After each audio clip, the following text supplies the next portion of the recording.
So it was pretty muddy in the river there for casting and catching fish. So we're going to change things up here a little bit.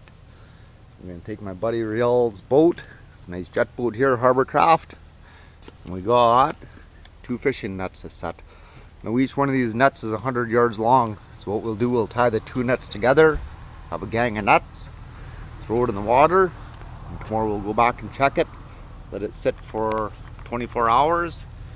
I should have all types of fish in there, lots of them. It's gonna be fun, guys. This is right at the harbor of the Hay River. This is where NT brings all their big ships in and barges and do all their work. The synchro lift isn't too far up here. So we'll just launch here and we'll go out on the lake and go out to the fairway buoy and we'll hang a right. There's a nice little spot there. Usually get lots of whitefish. So let's get the boat in the water, guys. Beautiful day for boating. She's a beauty.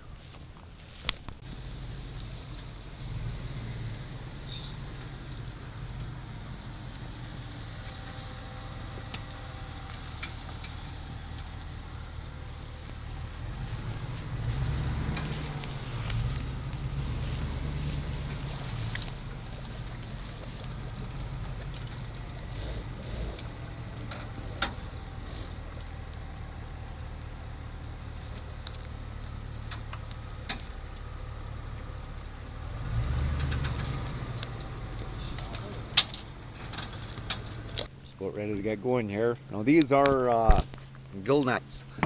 We got 2 gill nets. Riel's got one and I got one, so we'll set 2. I'm probably expecting 30 fish tomorrow.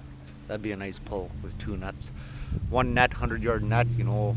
A shitty day you might get 12 fish. On a good day you could get 50.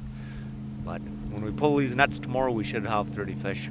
Different kinds, lake trout, whitefish, coney. You just never know, huh?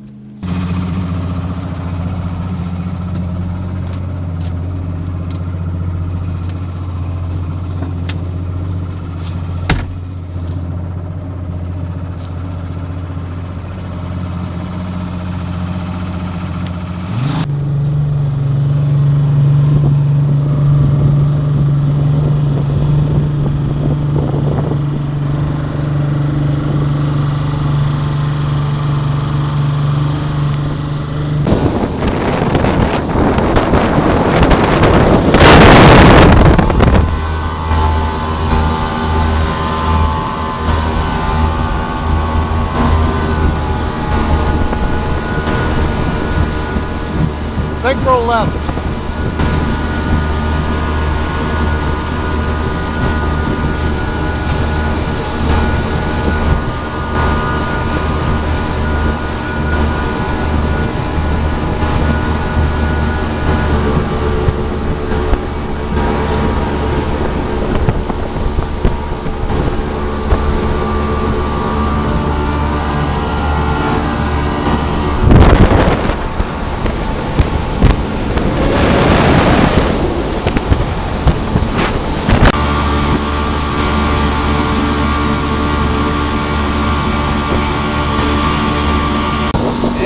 Riel lost his hat.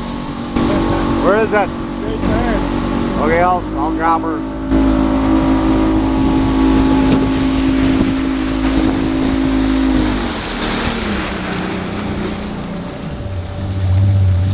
Oh!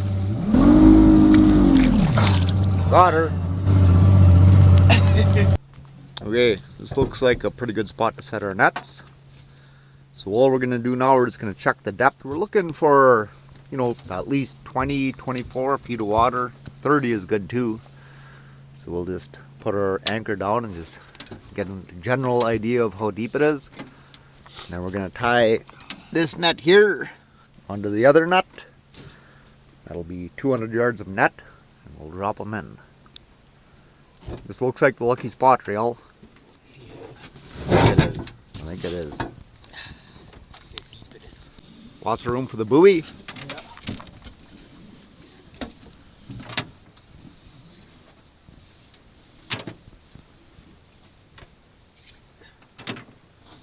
The Great Slave Lake is 350 miles long by 150 miles across.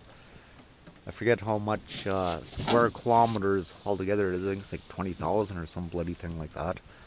It's 2,500 feet deep in the middle, and it's right full of fish.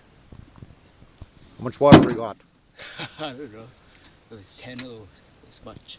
Each one would be It's roughly like 5. 50. Well, that's lots. Sounds good. Maybe get some trout. Okay.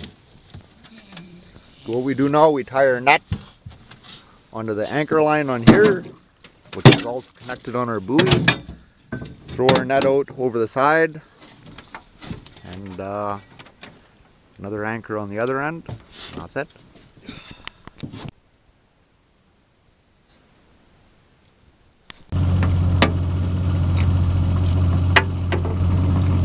Got a couple holes in it. Yeah.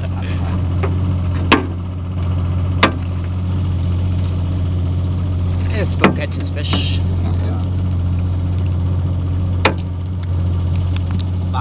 So this is the second net. Put 100 yards of net out already, and this one we got about half done. So how these nets work, it's got the floats on top and lead weights on the bottom. So the lead sinks down and opens our net up. So it's kind of cool. And of course the fish, they just swim into it. It's not baited or nothing, it's just out in the water, and the little fish, he's just swimming along doing his thing. Swims right into our gill net. That's the end of that story. We're just pulling our net right tight now, stretch it out real good. He's done, man. That's for the water.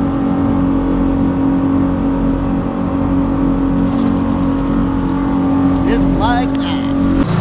So that's it. There's our 2 net markers there. That's 200 yards of gill net. I'm a little bit worried because there's a lot of floating sticks in the water from high water. It rained all week, but that shouldn't be too bad. There might be a couple stuck in our net, but we'll definitely get some fish. So there's our one buoy marker, and 200 yards up there is the other one. So this should be fun. We'll come back tomorrow after work. Net will be down for 24 hours. We'll pull her up. We'll see what we got in her.